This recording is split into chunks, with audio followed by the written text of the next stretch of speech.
What you are about to see will rewrite human history. A forgotten war wiped out at least 8 other human species. We now have proof of humanity's first and longest war. This forbidden story was buried for over 40,000 years. The truth of why we alone survived is deeply shocking. Stay until the end for the jaw-dropping forensic evidence reveal.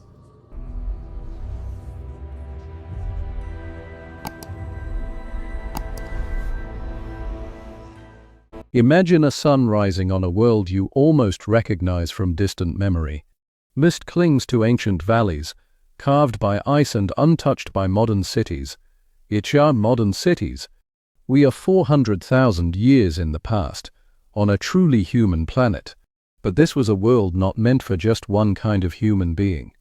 Picture yourself at a clearing's edge, your breath turning to frost in the air. The world feels primal, a place your own DNA somehow faintly remembers. These were the ancient days when our own ancestors were not completely alone. Upon this prehistoric stage walked a diverse and incredible cast of humanity. Neanderthals and Denisovans moved across the land with early forms of Homo sapiens. Each distinct lineage had its own territory, culture, and unique adaptations to survive. Each group likely saw itself as the rightful inheritor of the entire Earth. But history is rarely a story of peaceful, orderly, and simple succession. Resources are always finite, and territorial borders will always be crossed by rivals. Intelligence itself is a double-edged sword, forging both alliance and bitter rivalry. So what truly happens when these different human worlds inevitably collide with each other? Is it a simple story of coexistence, or is it something far darker? The story we tell ourselves is a simple one, an evolutionary relay race. Less advanced humans passed the baton to us, then quietly faded into obscurity. But the Earth itself tells a different story written in bone and stone. And our genetics carry faint signatures of both ancient mingling and brutal conflict. What if our journey to dominance wasn't a passive process of natural selection? What if it was an active one? A contest, perhaps even an organized war, fought between different species of human, a prehistoric struggle for the planet itself. The idea is unsettling. We prefer to think of our ancestors as resilient survivors, not as conquerors. We point to the small fraction of Neanderthal DNA in our own genomes as proof of a loving embrace between our species. But what if that genetic legacy is not a memento of peace but a relic of a war where the victors sometimes claimed the vanquished? This is not idle speculation. The latest archaeological finds and revolutionary advances in genetic sequencing are revealing patterns that challenge everything we thought we knew. These patterns point to deliberate competition, to violent territorial disputes, and to a long secret war fought between the branches of our own family tree. We will now examine the evidence for what may be the longest and most pivotal conflict in the history of life on Earth. A war waged not with steel, but with sharpened stone, not with gunpowder, but with fire, and the dawning light of consciousness. The stakes of this inquiry are nothing less than our own identity. If our species rose to dominance through a systematic, multi-millennia struggle against our evolutionary cousins, it fundamentally reshapes our understanding of human nature. Were we always destined to be the last human standing? Or was our position seized through a series of deliberate actions? The fossil record provides tantalizing clues, but the full story has remained buried in time. Take the Neanderthals, our most famous relatives. Their final exit from the world stage around 40,000 years ago aligns perfectly with the expansion of Homo sapiens into their European heartland. For a century, science debated if this timing was coincidence or cause. New evidence now suggests a relationship far more complex than simple replacement. Our DNA proves that we interbred, yet Neanderthal populations still vanished entirely. This profound contradiction demands an answer, and this same pattern repeats itself across the globe. The Denisovans in Asia, the diminutive Homo floresiensis on their island refuge, the ancient lineages of Homo erectus across 2 continents, all faded from existence as our ancestors marched across the planet. We will now piece together this fragmented history, a story that spans hundreds of thousands of years. We will weigh controversial evidence and explore radical new theories to construct a narrative of humanity's first and most consequential war. This is not a simple tale of heroes and villains. Our ancestors were not monsters, and other human species were not innocent bystanders. This is a story of immense evolutionary pressure, a story of survival, and of the brutal calculus that unfolds when intelligent species compete for a finite world. We must ask how they saw one another. Were they kin, competitors, prey, potential mates? The answers likely shifted with the seasons, with the climate, with the ever-present threat of starvation. The implications of this hidden past ripple into our present day, illuminating the deepest parts of our psychology. Our capacity for tribalism, our astonishing ability for both selfless cooperation and breathtaking violence. Our very instinct to draw a line between us and them may have been forged in the crucible of this ancient species-level conflict. What if the story we've told ourselves about human evolution is missing its most crucial chapter? Not wrong necessarily, but incomplete in a way that changes the meaning of the entire book. A chapter that explains why we and we alone survived. The traditional account leans on natural selection, on our superior adaptation to a changing world. But natural selection struggles to explain the sheer speed with which multiple human species disappeared after they met Homo sapiens. Something more direct, more intentional, seems to have been at play. A systematic competition for land, for food, and ultimately for the future.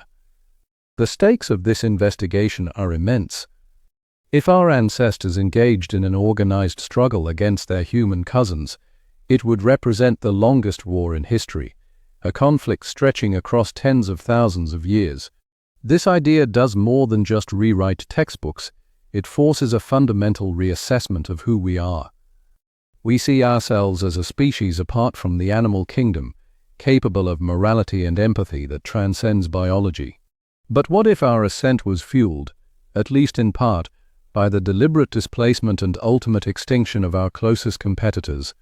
This forces us to confront an uncomfortable truth about our own heritage. Consider the genetic evidence. Most people of non-African descent carrying between 1 and 4% Neanderthal DNA. Some populations in Asia also carry genes from Denisovans. This confirms that interbreeding happened. But the story doesn't end there. If peaceful coexistence and integration were the norm, we would expect to see a much greater genetic inheritance from these other peoples.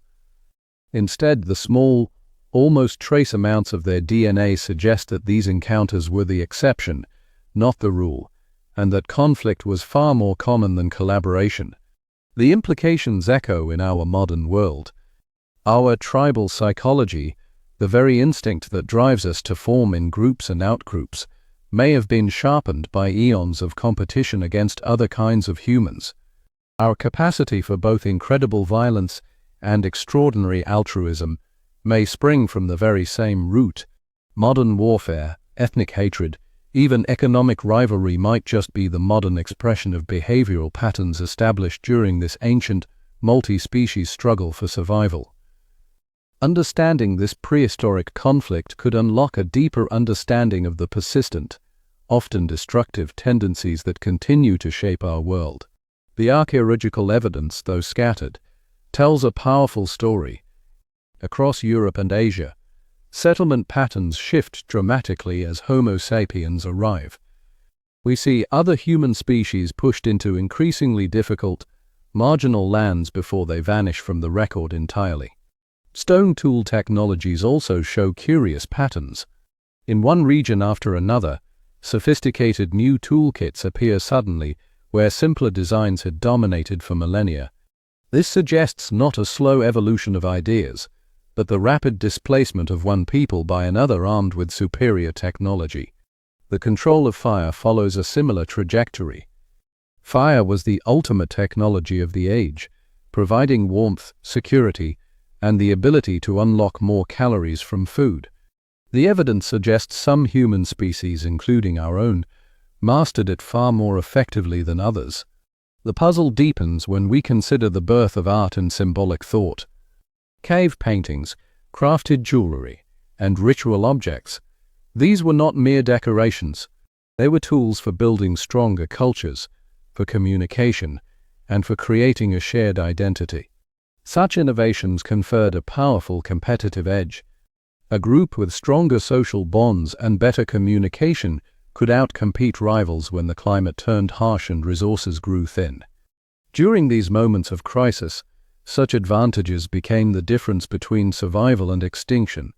If multiple human species were locked in a struggle for dominance, it was the most consequential conflict this planet has ever seen. The winner would define the very future of intelligence on Earth. Our way of thinking, our social structures, our entire relationship with the natural world. We must approach this investigation with both scientific precision and a sense of humility. The evidence is broken into a million pieces, scattered across hundreds of thousands of years. We must be careful not to impose our modern ideas of warfare onto an ancient world. And yet, the patterns are there in the fossils, in our genes, in the abandoned camps on every continent. They point to a complex, often brutal relationship between human species, a relationship that included both interbreeding and war, both cooperation and extermination. What makes this investigation so challenging is that the winners wrote the only history that survived. It is a history encoded in our DNA and preserved in our artifacts. The voices of the Neanderthals, the Denisovans, and all the other lost humanities are silent. We can only guess at their experience by carefully analyzing what they left behind. We must become detectives of deep time, piecing together clues separated by unimaginable gulfs of space and history. If this theory is correct, if there was a prehistoric war for the planet, it changes how we see ourselves forever. Not as the inevitable endpoint of evolution, but simply as the last survivors of a forgotten conflict that could easily have gone the other way. This realization carries a heavy weight. We are the sole inheritors of a world once shared by many intelligent beings. Our actions determined their fate.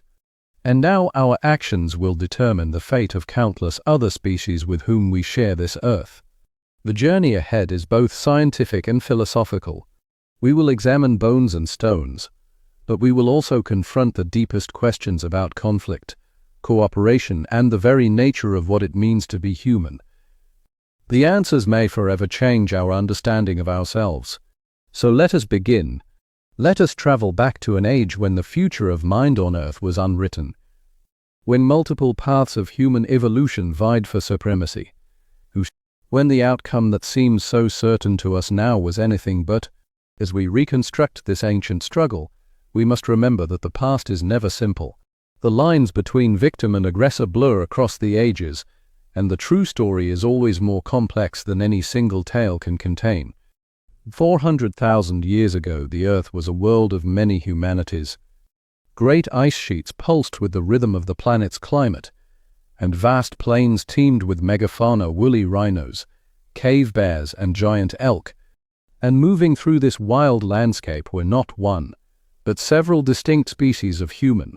This was not the planet we know today, dominated by a single human presence. It was a world where evolution was running multiple experiments in what it meant to be human, all at the same time. Different lines had already split from our common ancestor, each adapting to its own corner of the world, each developing its own unique genius. In the cold lands of Europe and Western Asia, the Neanderthals were coming into their own. Stocky and immensely powerful, they were perfectly built for the harsh conditions of the Ice Age. Their brains, on average larger than our own, powered minds capable of profound and complex thought. Far to the east, across the vastness of Asia, roamed the Denisovans. We know them mostly from fragments of bone and the ghost of their DNA, but this genetic echo tells us they were a people distinct from both Neanderthals and our own ancestors, with unique adaptations for life in the high mountains.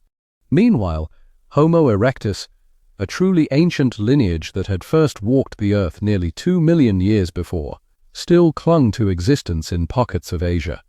They were the great pioneers, the first to tame fire and the first to venture out of Africa.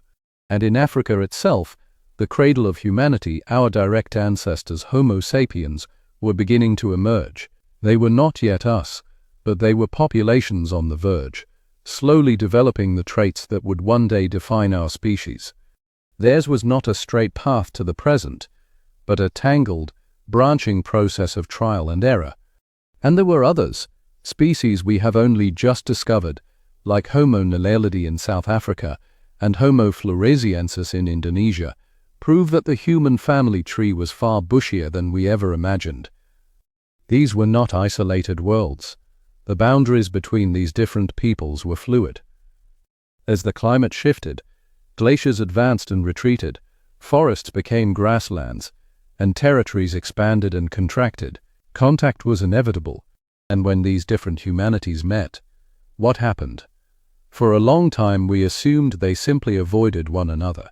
But the evidence now points to a far richer and more dangerous dynamic.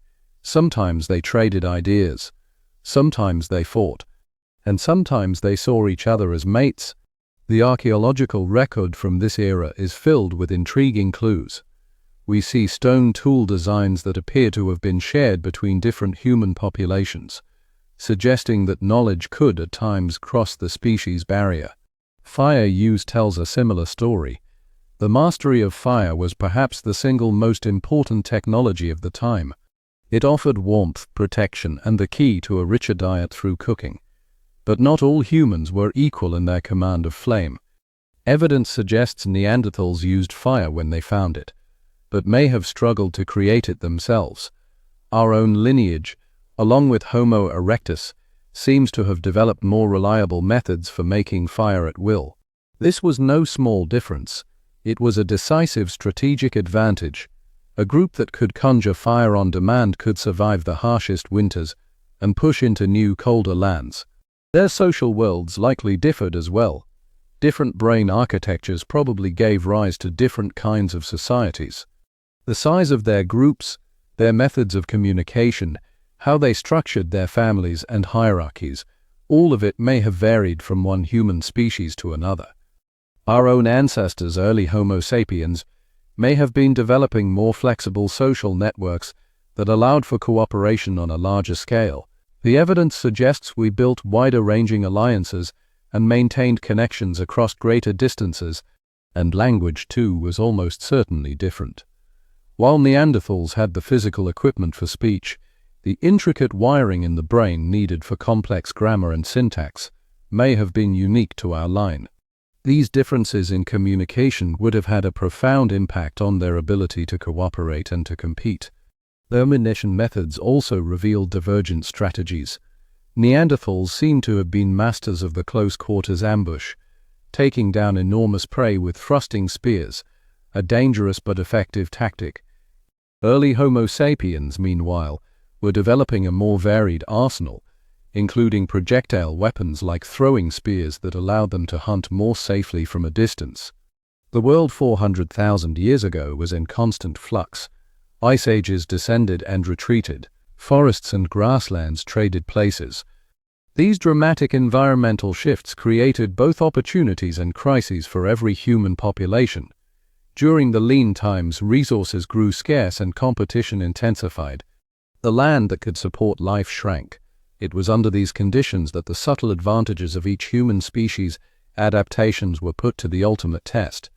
This was a dynamic arena of constant change. Some species specialized, becoming masters of a single environment. Others, like our ancestors, became generalists, able to adapt to almost anything. The fossil record tells a complex tale of populations expanding, contracting, and sometimes overlapping. By studying the unique toolkit of each human species, their brain size, their physical power, their social bonds, their technology, we can begin to understand the lethal game of competition and cooperation that played out across 1,000,000 years.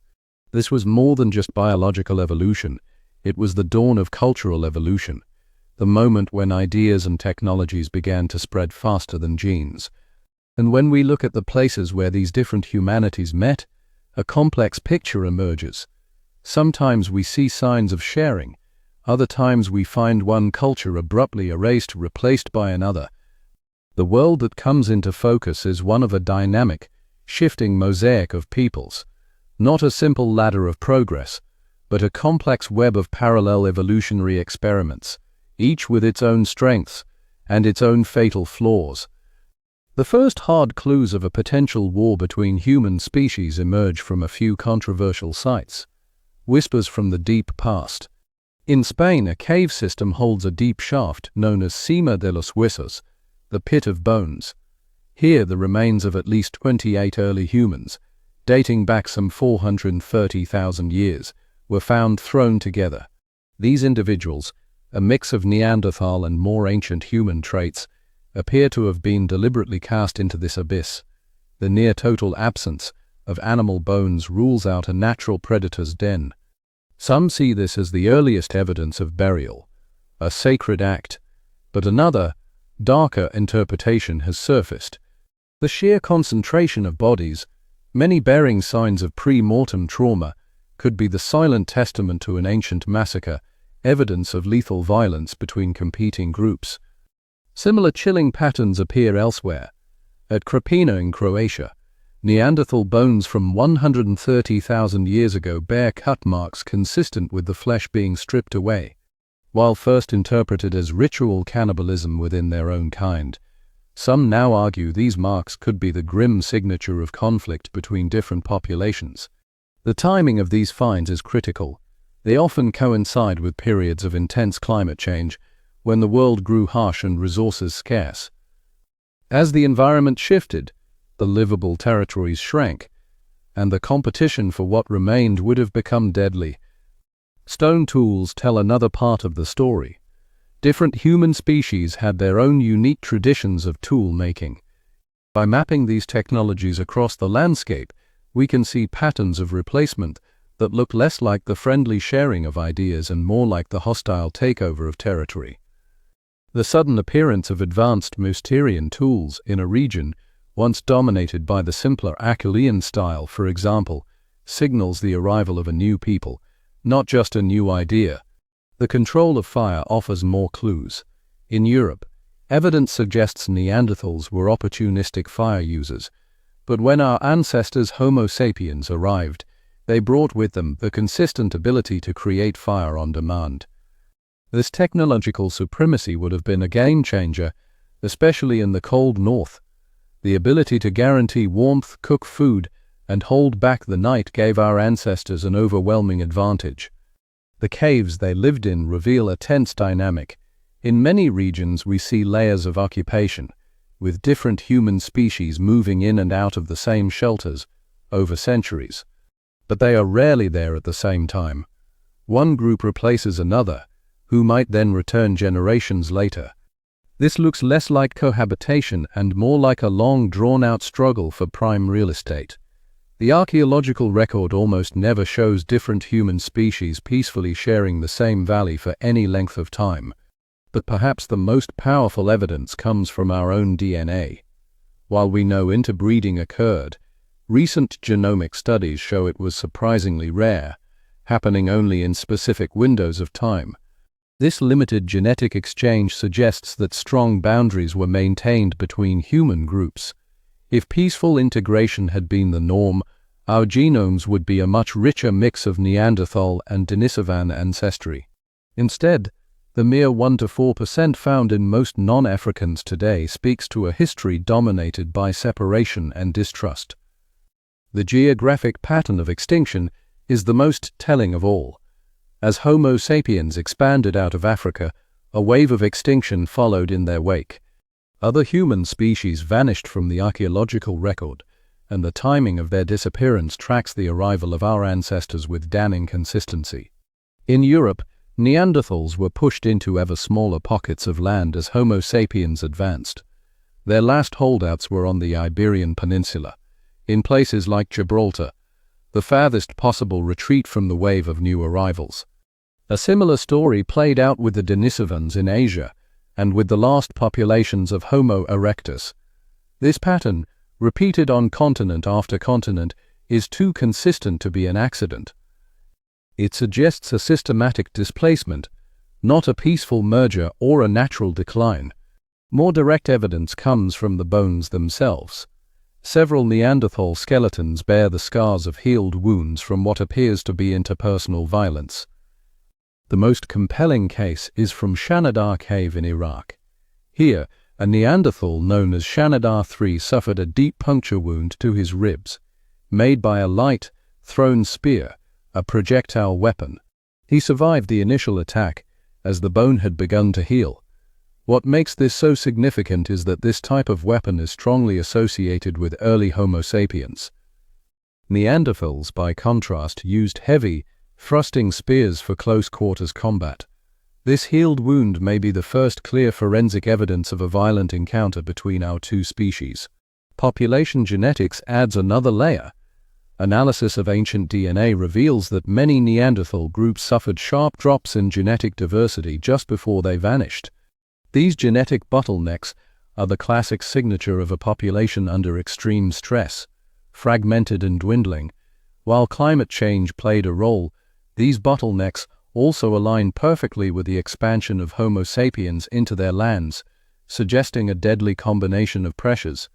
And perhaps most damning is the consistent technological superiority that accompanied the Homo sapiens expansion. Our ancestors brought with them not just new tools, but new strategies, sophisticated projectile weapons, more efficient hunting techniques, and larger, more complex social networks. These were not just slight improvements, they were decisive advantages in any competition for resources, and in any direct conflict. As we assemble these disparate pieces of evidence, a disturbing picture takes shape. The global spread of our species correlates too closely with the global disappearance of all other human species to be a coincidence. But this brings us to the crucial question that will drive the rest of this investigation. Was this displacement the slow, unintended consequence of our ancestors simply being better adapted? Or was it the result of something more deliberate, a prehistoric war between the children of humanity? The answer lies buried deeper in the record, and it may force us to reconsider the very foundations of human nature. The story of human evolution, we've been told, is a clean linear progression, a satisfying tale of older species making way for more advanced ones, culminating in us. But this neat narrative crumbles when confronted with the glaring contradictions in the archaeological record. Consider the Neanderthals, so often cast as our brutish, dim-witted cousins. In reality, they possessed brains that were, on average, larger than our own. They crafted complex tools, buried their dead with ceremony, controlled fire, and may have even created the first art. These are not the behaviors of a species that simply faded away due to inferiority. If raw intelligence is linked to brain size, then the central paradox is this: why did a species with a smaller brain outcompete and replace one with a larger one? The timing of the extinctions presents another puzzle. For hundreds of thousands of years, different human species had successfully coexisted, sharing vast overlapping territories.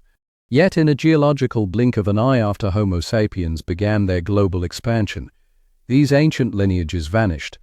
Such an accelerated rate of extinction demands a more powerful explanation than gradual natural selection. The record shows not a slow transition, but an abrupt replacement of one population by another. This looks less like passive evolution and more like active displacement. The technology of the time also reveals contradictions. Some Neanderthal tools exhibit a level of craftsmanship equal to, or even superior to, contemporary Homo sapiens artifacts. They developed sophisticated adhesives from birch bark to attach stone points to their spears, a process requiring a complex understanding of chemistry and controlled heat. These achievements shatter the simplistic notion that our ancestors won simply because they had better gadgets. The reality seems to be a mosaic of advantages, with different species excelling in different areas. But it is our own genetics that hold the most profound contradictions. We know interbreeding happened, yet it appears to have been a strangely one-sided affair. Neanderthal and Denisovan genes flowed into the Homo sapiens population, but we find very little evidence of our DNA flowing back into theirs. This asymmetrical exchange is at odds with any model of peaceful mutual integration. If these groups were meeting and mixing as equals, the genetic transfer should have been a two-way street. Instead, it hints at a power dynamic of brief, perhaps violent encounters, rather than long-term partnership. Even the climate change explanation is fraught with contradictions. While volatile climate cycles certainly placed all ancient peoples under stress, the Neanderthals were survivors. They had successfully weathered multiple ice ages over hundreds of thousands of years. Why would they suddenly be defeated by environmental pressures they had conquered time and again? The answer is that the geography of their extinction doesn't match the climate data nearly as well as it matches the arrival map of Homo sapiens. Consider the Denisovans. Their DNA contains unique adaptations for high-altitude living, traits still found in modern Tibetan populations. This wasn't a less evolved human. This was a differently evolved human, a specialist adapted to an environment we could not conquer. This diversity contradicts the idea of a single linear ladder of progress. The ancient world wasn't a hierarchy of primitive to advanced. It was a collection of parallel experiments in being human, each with its own unique genius. Another puzzling contradiction is the sheer lack of evidence for peaceful interaction. Despite millennia of potential overlap in Europe, we find remarkably few sites that show Neanderthals and Homo sapiens trading goods, sharing technologies, or living side by side. This profound silence in the record argues against a gradual, friendly merger. If these groups were regularly engaging in positive exchange, they would have left a clear archaeological signature. Its absence suggests that their encounters were more often tense, fleeting, and hostile. When Homo sapiens moved into a region, they often took over the exact same cave shelters used by Neanderthals. But the layers of sediment typically show a clean break. One culture ends, and another begins. We don't see a gradual blending of styles or technologies. This pattern looks like a hostile takeover, not a friendly handover. The most striking anomalies come from the final days of the non-sapiens humans. The last Neanderthals retreated to the southernmost tip of Spain, as far away as they could possibly get from the advancing wave of Homo sapiens. This is not the behavior of a people being peacefully absorbed. It is the behavior of refugees. The remains of these last survivors often show signs of extreme nutritional stress. They weren't thriving and then suddenly gone. They were squeezed into smaller and less productive territories, slowly starved into extinction. This looks less like being outcompeted and more like being besieged. Perhaps the deepest contradiction lies within ourselves. We celebrate our species for its unique capacity for altruism and large-scale cooperation. Yet the evidence increasingly suggests that our evolutionary success was built on the competitive exclusion of other intelligent, feeling beings who were, for all intents and purposes, our family. This uncomfortable truth forces us to ask a difficult question. Did our famed ability to cooperate evolve not for universal brotherhood, but as a weapon, to make us more effective at competing with other kinds of humans? The anomalies in the record paint a new and disturbing picture. The disappearance of our human cousins looks less like an inevitable act of nature and more like the outcome of a prolonged and successful campaign of displacement, driven by a combination of superior strategy and direct conflict. Across the globe, our most ancient myths and legends are haunted by curious figures, wild men of the forest, monstrous giants, and other beings who are not quite human. These stories, passed down through countless generations, have long been dismissed as mere fantasy. But what if they are not fantasies at all? What if they are the last distorted echoes of a time when our ancestors shared the world with other kinds of people? The timing is suggestive. Many indigenous oral traditions claim to be history stretching back into what they call the deep time. European folklore is filled with tales of trolls and ogres, powerful, primitive beings who live in caves and remote mountains.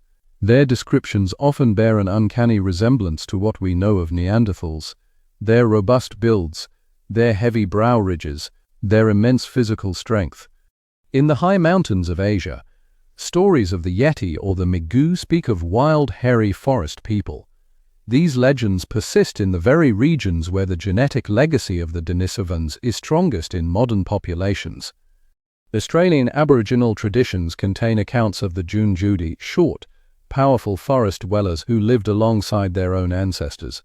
Given the incredible time depth of Aboriginal culture, these stories may be preserving a memory of truly ancient encounters. The consistency of these themes, found in cultures that had no contact with one another, raises an extraordinary possibility. Could these myths be a kind of cultural fossil, preserving the memory of real encounters with archaic humans, distorted by thousands of years of retelling? The geographic spread of these legends aligns with an unnerving precision to the known territories of our extinct human cousins. The paleontologist Pat Shipman has even proposed that these tales represent paleo-species memories, cultural recollections of the other intelligent beings our ancestors met, competed with, and ultimately defeated. And beyond myth, startling new evidence continues to surface. In a cave on the Indonesian island of Flores, the remains of Homo floresiensis, the so-called hobbits, show that this tiny distinct human species survived until at least 50,000 years ago, meaning they almost certainly met modern humans. More remarkably, the local folklore on Flores contains detailed stories of the Ebu Gogo, small, hairy people who lived in caves and spoke in murmurs. These legends, recorded by ethnographers long before the scientific discovery of the hobbits, match their physical description with chilling accuracy. On the remote island of Palau in Micronesia, unusually small human remains dating back thousands of years have sparked debate. Local tradition speaks of tiny people called the Tariat, who inhabited the islands before the ancestors of modern Palauans arrived. Perhaps most compelling are the Aboriginal Australian traditions of the Narada people, described as physically different from modern humans. Recent genetic analysis has confirmed that Aboriginal Australians carry DNA from an unknown, archaic human lineage found nowhere else on Earth. The myths seem to be preserving a truth that science is only now rediscovering. Unexpected genetic evidence continues to pour in. DNA analysis of modern populations has revealed ghost lineages, segments of our genome, that come from archaic humans that we haven't even discovered in the fossil record yet. In 2021, a study of African genomes identified genetic traces of interbreeding with at least one unknown hominin lion exclusive to that continent. These encounters were not just a Eurasian phenomenon, they happened everywhere our species went. Physical anthropology offers its own strange clues. The remains of the Red Deer cave people from China, dating to as recently as 11,500 years ago, show a bizarre mosaic of archaic and modern features that defy easy classification. They may represent one of the very last non-sapiens populations to survive on Earth. The same is true of the Israelero remains from Nigeria, which at 13,000 years old, show surprisingly primitive features for such a recent date. These might be the last remnants of a lost African humanity. Even linguistics hints at this hidden past. Some isolated languages contain sounds and grammatical structures so alien to their neighbors that some linguists wonder if they might preserve faint echoes from a non-sapiens form of communication, adopted during a long-ago period of contact. Genetic research is continually pushing back the extinction dates, suggesting some archaic populations may have survived in isolated pockets far longer than we thought. Recent discoveries now credit Neanderthals with symbolic art and complex ritual behaviors, blurring the very line we once used to define ourselves as unique. If they were so much like us, with complex minds and rich cultures, what truly separated us, and why are we the only ones left? The emerging picture is not of a simple replacement of inferior beings. It is a mosaic of intelligent peoples, some with abilities that may have exceeded our own in certain areas, who all vanished in the wake of our ancestors' global expansion. This story finds its most powerful support in the curious lack of transitional fossils. We don't find populations that slowly blend Neanderthal and Sapiens features over time. Instead, in one site after another we see an abrupt replacement. One people gone, another arrived. As we weave together these strands of myth, genetics, and anomalous fossils, A new and radical history of humanity comes into focus, one in which our ancestors met, fought, and ultimately erased multiple other intelligent human lineages from the face of the earth. As we go deeper, the stakes of this investigation grow ever larger. This is no longer just a question of ancient history, it becomes a fundamental re-examination of what it means to be human. If our species won a planetary competition that led to the extinction of our closest relatives, we must confront deeply uncomfortable questions about our own nature. Are we hardwired by evolution for conquest? The evidence suggests our ancestors deployed a devastating combination of strategies: direct violence, superior resource gathering, territorial exclusion, and perhaps a slow, grinding demographic pressure that pushed competing groups to the brink. These behaviors may now be encoded in our evolutionary psychology. This forces us to see modern human conflict in a chilling new light. The tribalism that fuels ethnic hatred, the nationalism that drives wars, the relentless human tendency to divide the world into us and them, these may be the modern manifestations of an ancient instinct, forged in a world where the other was not just a different culture, but a different species of human. The implications are philosophical. If our evolutionary success is partly a result of eliminating our competitors, what moral responsibility do we, the victors, now bear? It forces a profound irony upon us. We celebrate empathy, cooperation, and reason as the traits that make us uniquely human, separating us from the beasts. Yet the evidence now suggests these very traits may have evolved as weapons, tools for in-group cohesion that made us a more effective competitive force against other human groups. Our exceptional ability to work together may have evolved specifically to help us outcompete other intelligent populations.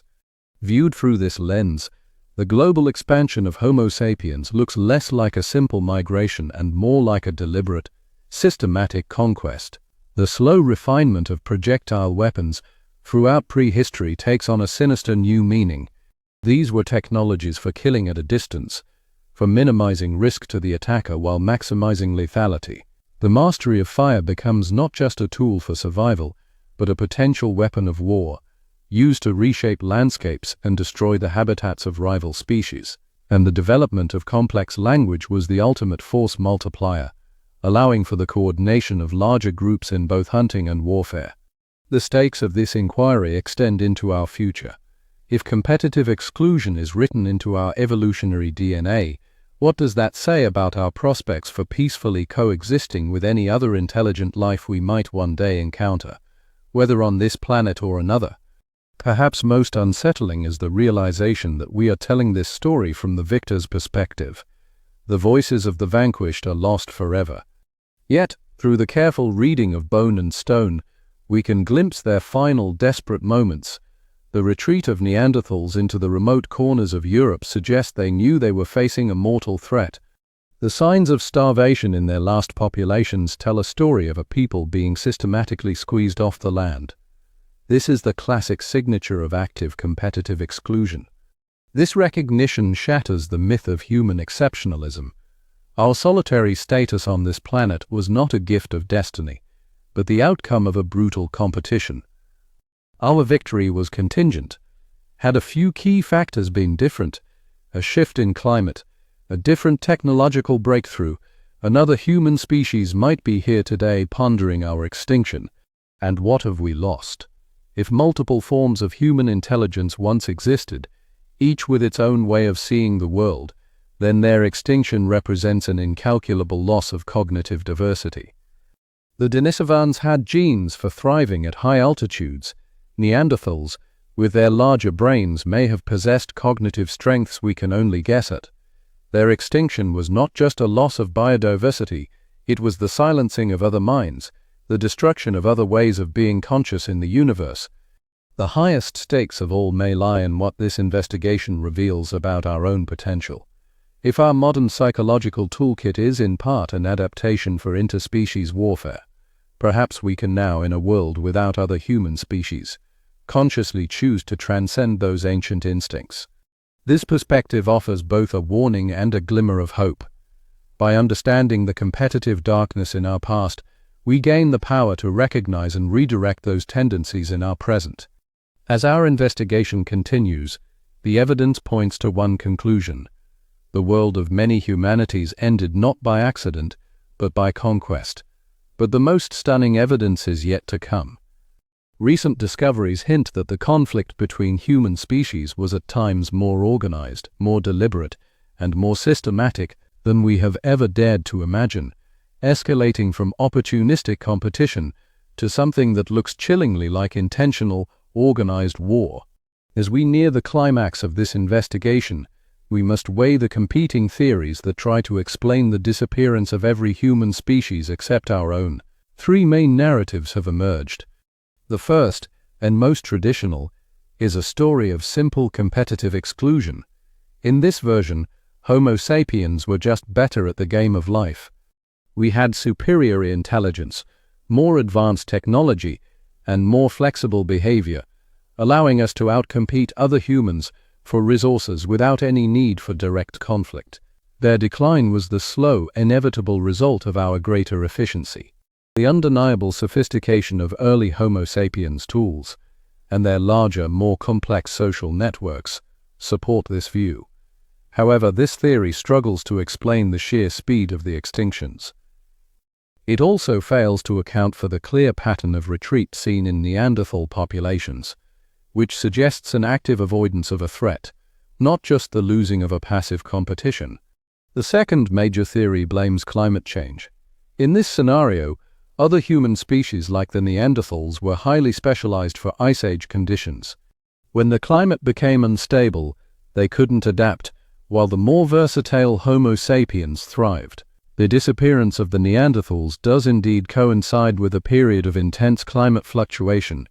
The problem with this theory is that the Neanderthals had already survived numerous equally severe climate cycles for hundreds of thousands of years. Why would this one be different? The fatal flaw is that the extinctions track the arrival of Homo sapiens far more precisely than they track any specific climate event. This brings us to the third, and most controversial theory: active displacement through organized competition and conflict. This view proposes that Homo sapiens did not just passively win, they actively drove other human species to extinction through a combination of territorial exclusion, resource monopolization, and direct violence. This theory doesn't necessarily imply a modern-style genocide, but rather a long, grinding war of attrition that systematically dismantled other populations until they were no longer viable. The evidence for this is compelling. The abrupt replacements seen in the archaeological record, the traumatic injuries on Neanderthal bones that match Homo sapiens weapons, the clear patterns of strategic retreat, and the strangely limited genetic exchange all point to a history of conflict, not coexistence. Critics argue that this projects modern concepts of war onto ancient peoples, but growing evidence for the social complexity of our ancestors, their art, their long-distance trade, their ritual burials, suggests they were more than capable of coordinated strategic action. The truth is likely a synthesis of all three. Climate fluctuations created a high-pressure environment that intensified the competition for survival. Into this volatile world came Homo sapiens, armed with a unique suite of biological and cultural adaptations that allowed them to actively and deliberately win that competition. This emerging view acknowledges both the environmental pressures and the agency of our ancestors. It recognizes that Homo sapiens did not simply inherit the Earth. They took it. Recent scientific breakthroughs are painting a picture of our evolutionary past that is stranger and more complex than we ever imagined. The field of paleogenomics, the study of ancient DNA, is like a time machine revealing interactions that left no trace in the fossil record. The most astonishing discovery is that our genomes contain the DNA of at least 3 additional unknown ghost hominin species. Species we've never found a single bone of. This creates a stunning paradox. While different human species clearly did interbreed on occasion, they somehow remained genetically distinct for hundreds of thousands of years, even while living in the same regions. This persistent separation suggests that powerful cultural barriers, whether through deliberate avoidance, segregation, or open hostility, New archaeological techniques reveal another paradox. We now know Neanderthals created complex chemical compounds for their tools and produced symbolic art long before Homo sapiens arrived in Europe. If they possessed such advanced cognitive abilities, what was our decisive advantage? The answer seems to lie not in a single superior trait, but in a unique combination of adaptations perfectly suited for interspecies competition. Our very skeletons are specialized for it. The human shoulder is uniquely adapted for high-speed, accurate throwing, turning us into lethal projectile hunters from a safe distance. Our brains possess highly developed neural networks for social cognition, the ability to track complex relationships and predict the behavior of others, a crucial skill in both cooperation and strategic conflict. Even our version of the fox-patted gene associated with language may have given us a critical edge in communication, allowing us to coordinate in larger, more effective groups. Isotope analysis shows our ancestors had a much more flexible diet, allowing them to thrive where specialists would starve. And mathematical modeling of ancient populations suggests we simply had a demographic advantage. We maintained larger populations with greater connectivity between groups, allowing us to overwhelm less numerous species through sheer weight of numbers. But what tipped the balance so suddenly around 50,000 years ago? The answer may be cultural. Just before their global expansion, Homo sapiens experienced a cultural revolution, a rapid explosion of new technologies, expanded trade networks, and more complex symbolic expression. This sudden surge may have created a competitive gap that no other human species could close. The final days of our evolutionary cousins were tragic. In Europe, the last Neanderthals show signs of trying to copy Homo sapiens technology, a desperate last-ditch effort to adapt. Their final populations were small, isolated, and riddled with the genetic signs of inbreeding.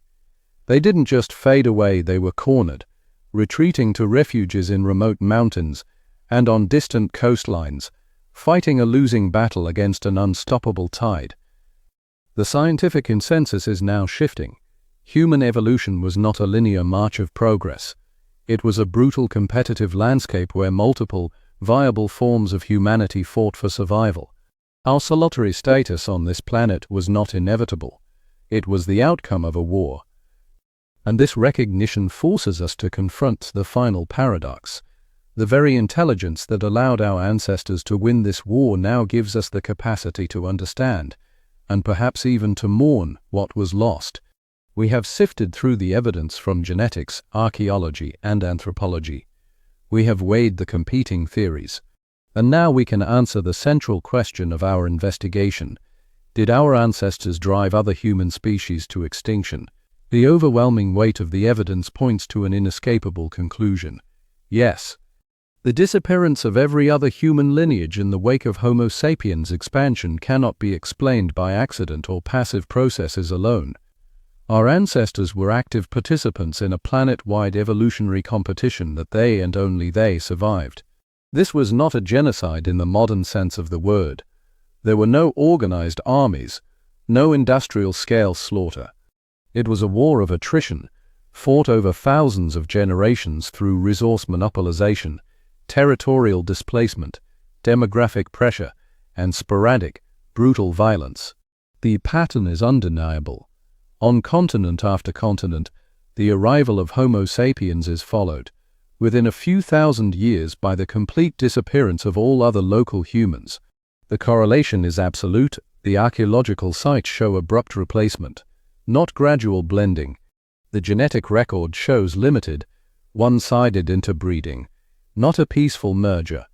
And the fossil record shows the clear strategic retreat of other humans into marginal lands, the behavior of a people under siege. The victory was not won by brute strength, but by a unique suite of adaptations that made our ancestors the most formidable competitor the planet had ever seen. Chief among them was our enhanced social cognition, an unparalleled ability to cooperate in large, flexible groups while strategically outmaneuvering rivals. Complex language was our force multiplier, allowing for the planning and coordination that made us so deadly. and our mastery of projectile technology gave us the ability to kill from a distance, a tactical advantage that changed the rules of conflict. Combined with our sheer demographic momentum, these traits created a competitive force that was simply unstoppable. This revelation should not be a source of guilt. Our ancestors were not evil. They were survivors, operating without our modern moral compass, using the tools that evolution had given them. But recognizing this truth about our origins is crucial. It does not define our future, but it does inform our present. The most profound implication is that our existence was not inevitable. Our dominance was a contingent outcome. Had a few circumstances been different, another kind of human might be standing here today.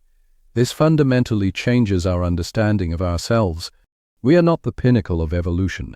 We are the survivors of a planetary contest. The very traits we prize, our language, our cooperation, our ingenuity, were honed in part as weapons in an ancient, interspecies rivalry. And yet, paradoxically, these same capabilities now allow us to look back and comprehend the scale of what was lost. We alone can understand that the world was once home to other minds, other ways of being conscious. Imagine an Earth where Neanderthals still roamed the forests of Europe, where Denisovans still walked the high peaks of Asia. How would history have unfolded? What different forms of art, philosophy, and science might have emerged from these different kinds of human consciousness? The extinction of our evolutionary cousins was not just a loss of biodiversity, it was a loss of cognitive diversity. Unique ways of experiencing the universe vanished forever. Humanity's rise to planetary dominance came at the cost of every other kind of human intelligence. This knowledge should inspire not guilt, but a profound sense of responsibility. As the sole survivors of this ancient war, we alone now carry the burden of being this planet's self-awareness. The competitive instincts that served our ancestors so well are still with us, now manifesting in our conflicts with each other and our relationship with the natural world. Perhaps the ultimate lesson from our deep past is that human nature is not fixed. The same intelligence that allowed our ancestors to conquer their world now gives us the power to transcend those ancient impulses, to consciously choose cooperation, preservation, and empathy. As our investigation ends, we return to that ancient landscape where multiple human species walked the earth. The outcome was not preordained. Our ancestors won, but their victory was not a moral triumph. It was the contingent result of a long and brutal struggle for existence. Today we walk this planet alone, the last branch of a once thriving family tree. This solitude brings with it a unique freedom and an awesome responsibility. Echoes of that lost diversity remain in our DNA, in the earth beneath our feet, and in our oldest stories. As we face the challenges of our own time, perhaps the greatest wisdom we can find is in remembering that lost world of many humanities, and perhaps our greatest evolutionary achievement will be to finally transcend the very impulses that secured our ancient lonely victory.